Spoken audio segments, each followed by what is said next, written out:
অনেক দিন পর বেশ লাগছে বন ভ্রমণ। মাঝে মাঝে কাজের ফাঁকে এইসব জায়গায় এলে মন খুব ভালো লাগে। শুদ্ধ বাতাস, মাটির সোনা গন্ধ, পাখির কলতান, আহা।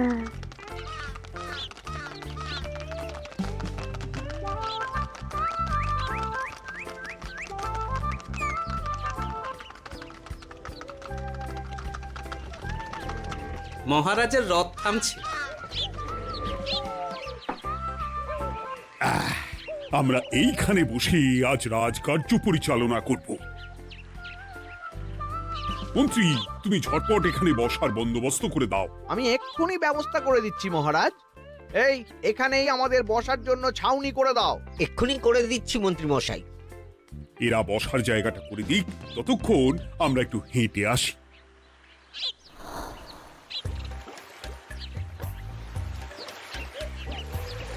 সকালবেলা হাঁটা শরীরের পক্ষে খুব ভালো মহারাজ।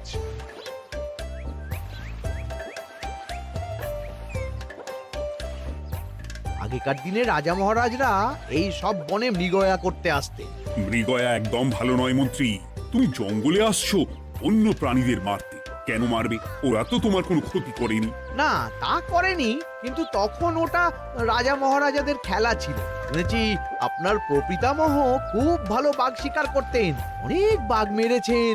মন্ত্রী, তুমি একটা কথা হয়তো জানো না। আমার প্রপিতামহ শিকার করতেন, কিন্তু কোনো স্বাভাবিক জানোয়ারকে নয়, যে বাঘ মানুষ খেকো হয়ে প্রজাদের ক্ষতি করত।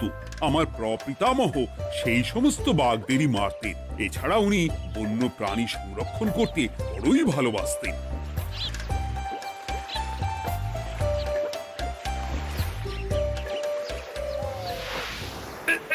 উফ, এটা আবার কি? এই এটা আবার কোথা থেকে উড়ে এলো? কোথাও তো ঝড় হাওয়া কিছুই নেই।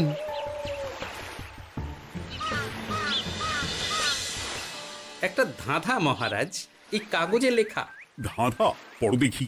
জোয়ার ভাটা প্রভুর খেলা, ভাটা হবে হলে বেলা, ভাটা হলেই দেখা যাবে লাল রঙের এক পাথর পাবে, নদীর ধারে গর্ত করে যত্নে সাজাই কলস ভরে, হেথায় হোথায় ছড়িয়ে যাহা অন্ধকারে জলে তাহা, ঢুকলে চক্ষু ঝলসে যাবে, হাতের কাছে ঘন্টা পাবে, ঠিক ঘন্টা বাজলে পরে পড়বে ঝরে থরে থরে, ঘন্টা যদি হয় ভুল যেন তুমি হারাবে কুল, ঠিক ঘন্টা চিনতে হলে নকশা দেখো চক্ষু খুলে, সিন্দুক দেওয়ালে হাত দাও আসল ঘটনা জেনে নাও। ওরে বাবা, খুব দীর্ঘ ধাঁধা।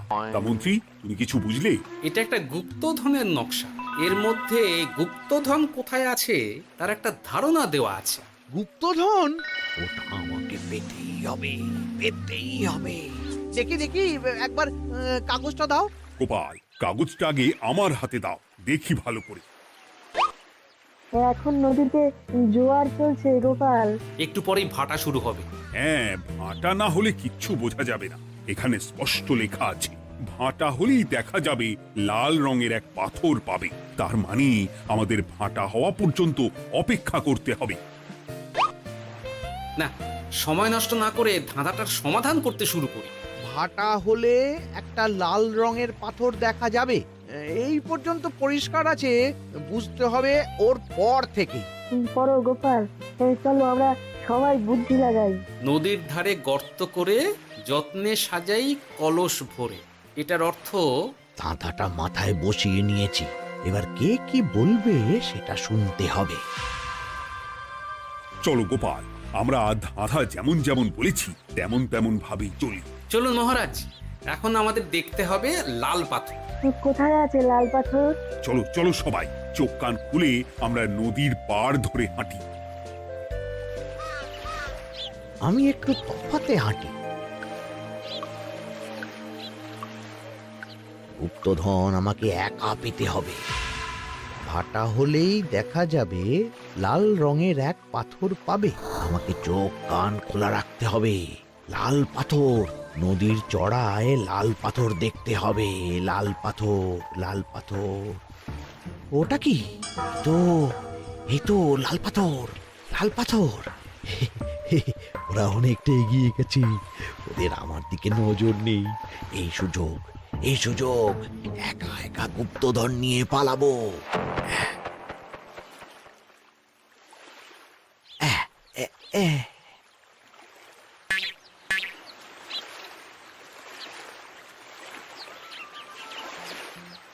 কি গো, আমরা তো হেঁটেই চলেছি, লাল পাথর তো কই দেখতে পাচ্ছি না। আরেকটু হাঁটতে হবে মহারাজ, গুপ্তধন বলে কথা, ওকে আর সহজে ধরা দেয়? সেটা অবশ্য সঠিক কথা। আচ্ছা, আমরা সবাই তো আসছি হেঁটে হেঁটে, মন্ত্রী মশাই গেলেন কোথায়? ও কি যে ঘটে! সত্যি তো, মন্ত্রী কোথায়? ও সেনাপতি, মন্ত্রীকে দেখেছো? কই, না তো মহারাজ। তাহলে কোথায় গেলেন মন্ত্রী মশাই? এই জঙ্গলে বাঘ ভাল্লুক আছে, শেষে কিনা বাঘে নিল। হায় হায় হায়, মন্ত্রী গিন্নির কাছে আমি কি মুখ দেখাবো? হুম, বাঘ ভাল্লুকের পেটে যাবার লোক তো মন্ত্রী মশাই নন। ও গোপাল, কি ভাবছো? কিছু তো একটা বলো। এখন আমাদের মন্ত্রী মশাইকেই খুঁজতে হবে। তবে মন্ত্রী মশাই বাঘ ভাল্লুকের পেটে যায়নি। তুমি নিশ্চিত হচ্ছ কি করে? অত পেঁচালো মানুষকে বাঘ ভাল্লুক গন্ধ শুকেই ছেড়ে দেবে, হজম করতে পারবে না। না না না, এখন রসিকতা করার সময় নয়, আমাদের মন্ত্রীকে খুঁজে বার করতেই হবে। কোথায় গেল মন্ত্রী? চলো চলো, গুপ্তধন মাথায় থাক, চলো মন্ত্রীকে খুঁজি। আহ, মন্ত্রী কোথায় গেল কে জানে। একবার পুরো ধাঁধাটা ঝালিয়ে নি। ভাটা হলেই দেখা যাবে লাল রঙের এক পাথর পাবে। ভাটা হয়েছে, লাল রঙের পাথরের মাথায় চাপ দিয়ে গুহার মুখও খুলেছি। এবার নদীর ধারে গর্ত করে যত্নে সাজাই কলস ভরে। এটাই তো ঠিক বুঝতে পারছি না।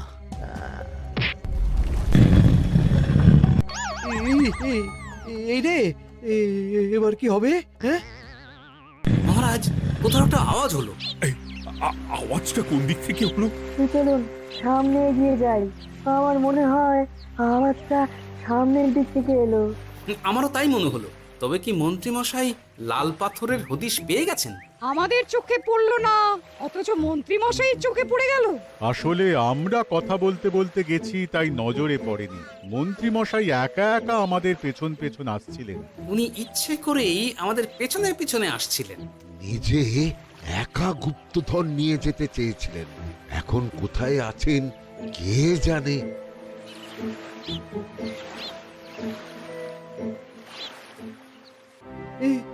অন্ধকারে কিছু দেখতে পাচ্ছি না তো। দাঁতাতে কি ছিল? হ্যাঁ, কি ছিল? হেথায় হোথায় ছড়িয়ে যাহা, অন্ধকারে জলে তাহা, ঢুকলে চক্ষু ঝলসে যাবে, হাতের কাছে ঘন্টা পাবে। পেয়েছি পেয়েছি, ঘন্টাটা পেতে হবে। ঘন্টা।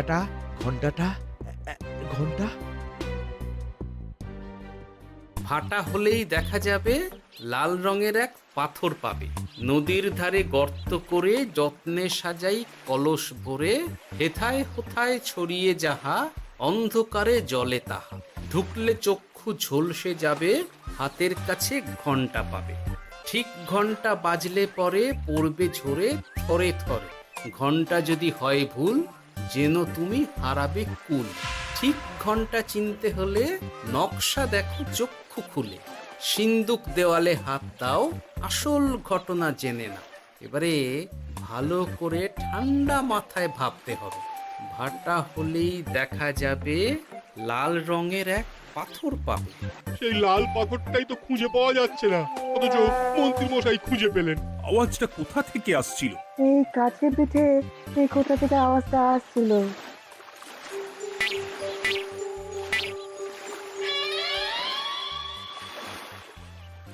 এই তো, এটাই মনে হয় সেই লাল পাথর। একটু নাড়িয়ে চাড়িয়ে দেখি তো কিছু হয় কিনা।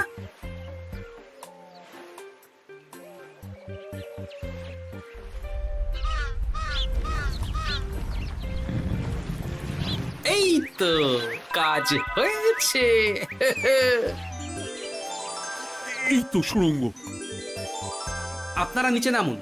আপনারা কি দেখছেন সেটা বলবেন মহারাজ। সবাই যদি নেমে যাই, যদি কোনো কারণে সুড়ঙ্গের মুখ বন্ধ হয়ে যায়, তাহলে আর আমরা বাইরে বেরোতে পারবো না মহারাজ।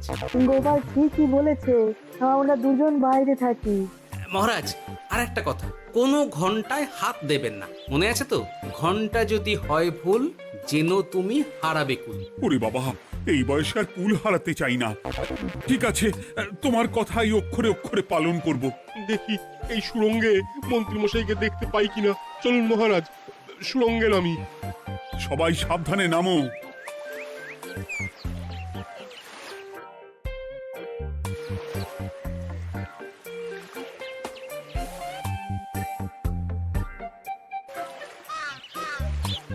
মহারাজ, ওখানে কি কি দেখতে পাচ্ছেন? ওখানে কি মন্ত্রী মশাই আছেন? না গোপাল, মন্ত্রীকে এখনো দেখতে পাইনি। শুধু আমি এখানে অজস্র পাথর দেখতে পাচ্ছি। পাথরে পাথরে ছয়লাভ, ছোট বড় অজস্র। পাথরগুলো বড় অদ্ভুত, কিরকম কিরকম মানুষ মানুষ গড়ন। লম্বা বেঁটে হরেক রকম। মানুষ মানুষ গরম, সেটা কি রকম? আর কিছু? কোনো কলসি কি দেখতে পাচ্ছেন? কলসি তো দেখতে পাচ্ছি না। মহারাজ, কলসি থাকতেই হবে, কারণ ধাঁধায় লেখা আছে নদীর ধারে যত্ন করে যত্নে সাজাই কলস ভরে। গর্তটা আসলে হলো সুড়ঙ্গ, কিন্তু কলস। মহারাজ, মহারাজ, এইদিকে এইদিকে একটা কলসের মতো কি যেন আছে। এইদিকে আসুন, এদিকে এদিকে। হ্যাঁ গোপাল, দেখতে পেয়েছি। এবার আমি যেরকম যেরকম বলবো সেই রকম সেরকমই করবেন। আমি বিজ্ঞানীকে নদী থেকে জল তুলে পাঠিয়ে দিচ্ছি। পাত্র কোথায় পাবে? আমাদের জল খাবার যে পাত্র আছে সেটা আনতে লোক পাঠাচ্ছি। ঠিক আছে। শুধু একটা কথা বলছি, আপনারা কেউই সুড়ঙ্গের ভেতরে কোনো কিছুতে হাত দেবেন না। কেন গোপাল? সব পরে বলবো, এখন আমি যা বলছি সেটা শুধু মনে রাখুন। সুড়ঙ্গের ভেতরে কিছুতে হাত দেবেন না। ঠিক আছে। প্রহরী, তুমি যাও, যেখানে আমাদের বসবার আয়োজন করা হয়েছে সেখানে গিয়ে একটা জলের পাত্র নিয়ে নদী থেকে জল ভরে নিয়ে এসো। গোপাল, মন্ত্রীমশাই কোথায় গায়েব হয়ে গেলেন? কোথাও গায়েব হয়ে যাননি বিজ্ঞানী, কোথাও গায়েব হয়ে যাননি উনি। উনি ওই সুড়ঙ্গের ভেতরেই আছেন। কিন্তু কেউ তো ওনাকে দেখতে পাননি। সম্ভবত পাথর হয়ে আছে। এখন কিভাবে পাথর হয়েছেন সেটা তো আমি বলতে পারবো না। সবটাই স্বপ্নের মতো লাগছে। ঠিক যেন স্বপ্নের মতো লাগছে। এই জীবনে সুরঙ্গ দর্শন হয়ে গেল। আমাদের পাতাল প্রবেশ। পাতালে আসিয়া আমি মনে মনে বলি, গুপ্তধর নিয়ে আমরা যেন সৎ পথে চলি। তোমার এখনো কাব্য আসছে সভাকবি? আসছে মানে কাব্যের সাথে আছে রোমাঞ্চ, করছে গা শীত, হচ্ছি আমি অধীর। মহারাজ, জল দিয়ে বিজ্ঞানীকে পাঠাচ্ছি। কি করতে হবে বিজ্ঞানীকে সব বলে দিয়েছি। তুমি ভেতরে আসবে না? আসবো ঠিক সময়ে। এখন আমি যেমন যেমন বলবো আপনি ঠিক তেমন তেমন করবেন। ঠিক আছে। বিজ্ঞানী, যেমন যেমন বললাম ঠিক তেমন তেমন ভাবে কলসিকে জল দিয়ে পরিষ্কার করবে। মনে রেখো, ধাঁধায় আছে কলসি সাজাই যতন কর। তুমি একটা কথা মনে রেখো বিজ্ঞানী, কোথাও হাত দিও না কিন্তু। ঠিক আছে গোপাল, তোমার উপস্থিত বুদ্ধির তুলনা নেই। আমি যাচ্ছি গোপাল। সাবধানে সাবধানে। মহারাজ, বিজ্ঞানী যাচ্ছে। সাবধানে নামো, সাবধানে। মহারাজ, কলসিটা কোথায়? ওই তো, একটু সাবধানে যাও।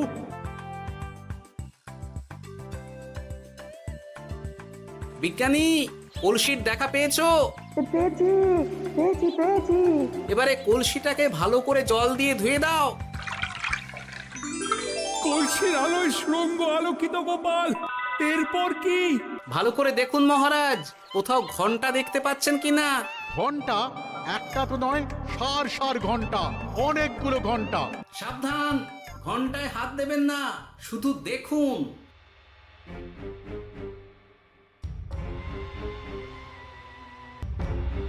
মহারাজ, আমরা গুপ্তধনের খুব কাছে চলে এসেছি। তাই নাকি? কি মজা কি মজা, এবার খাবো ক্ষীরের গজা। আহ, সভাকবি চুপ করো। এখনো আমরা গুপ্তধন পাইনি। বাবার মুখে দাঁড়িয়ে সবগুলো তারা আঁকা। বিজ্ঞানী, কোনো ঘন্টায় চাঁদের নকশা করা আছে কি? একটু দেখে বলো না। আমি আতস কাঁচ নিয়েই দেখছি, সব ঘন্টাতেই তারা আঁকা। খবরদার, কোনো ঘন্টাকেই ছোঁবে না। ঠিক আছে, কোনো কিছু না ছুঁয়ে আমি দেখছি। পেয়েছি গোপাল, চাঁদ আঁকার ঘন্টা পেয়েছি। ওই ঘন্টাটা বাজাও, বাজাও।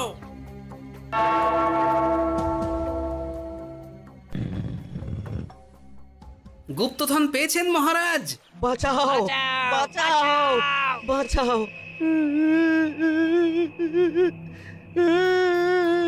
বাঁচান মহারাজ, বাঁচান বিজ্ঞানী, মহারাজ, মন্ত্রীর গলা পাচ্ছ না? মহারাজ, আমি পাথর হয়ে আছি, আমাকে মানুষ করুন মহারাজ। তুমি তো মানুষই ছিলে, হঠাৎ করে পাথর হলি কেন? মহারাজ, গুপ্তধন পেয়েছেন? পেয়েছি, তার সাথে মন্ত্রীকেও পেয়েছি। মন্ত্রী এইখানে কোথাও পাথর হয়ে দাঁড়িয়ে আছে। দাঁড়ান মহারাজ, এবার আসছি। সাবধানে এসো। আমি ভেতরে যাচ্ছি, বুঝলে? যদি কোনো কারণে দেখো পাথরটা গুহার মুখটা আটকে দিয়েছে, অমনি তোমাদের কাজ হলো পাথরটাকে ছুঁয়ে ফেলা, বুঝলে? ঠিক আছে গোপাল দাদা। আমার মনে হয় বিপদ আর কিছু ঘটবে না, তবুও সাবধানের তো মান নেই। ঠিক আছে, তুমি নিশ্চিন্তে ভেতরে যাও। বাঁচাও, আমাদের বাঁচাও, আমাদের সবাইকে মানুষ করুন। আমাকে মানুষ করুন মহারাজ। আপনাকে তো মানুষ করা হবে মন্ত্রী মশাই। আগে বলুন, আপনি পাথর হলেন কি করে? ও, মনে পড়েছে, ধারার শেষ লাইন, সিন্দুক দেওয়ালে হাত দাও, আসল খবর জেনে না। সত্যি গোপাল, তুমি না থাকলে এই এত কিছু আমাদের সবার কাছে অজানাই থেকে যেত।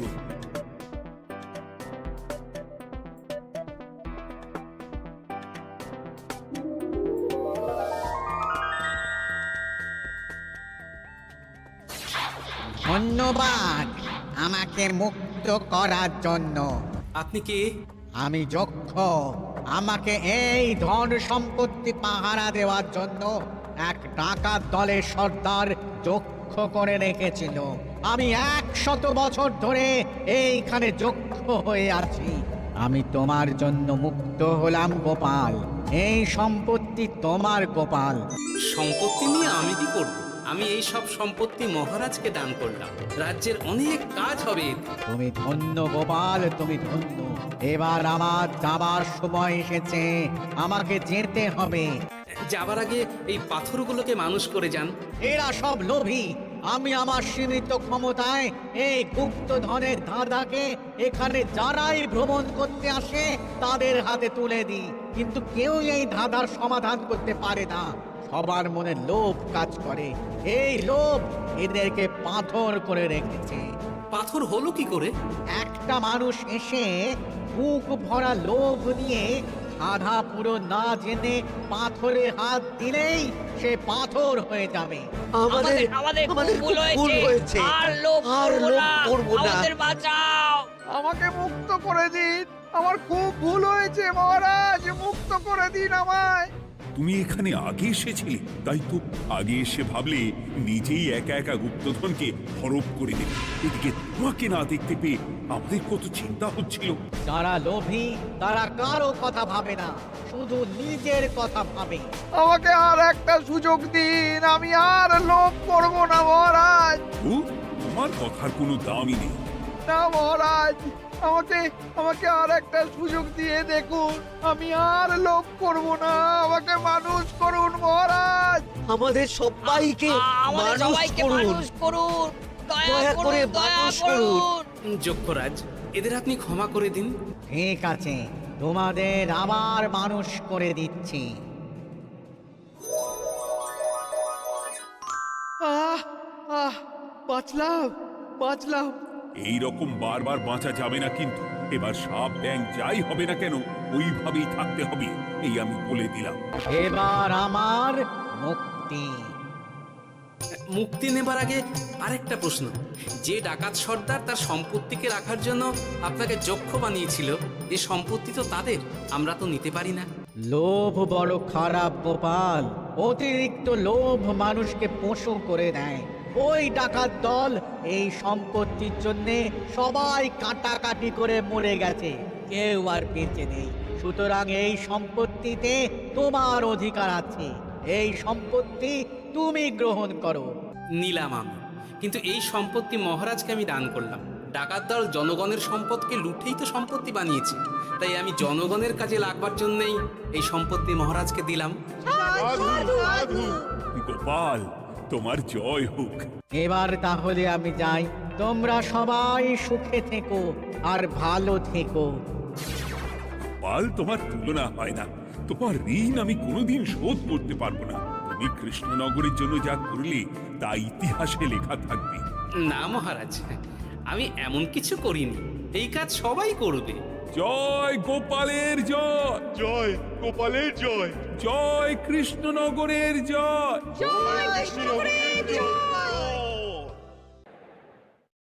সাবস্ক্রাইব করে দিন ভাই, আর বেলটা বাজাতে ভুলবেন না, না হলে মজা মিস করবেন। ধন্যবাদ।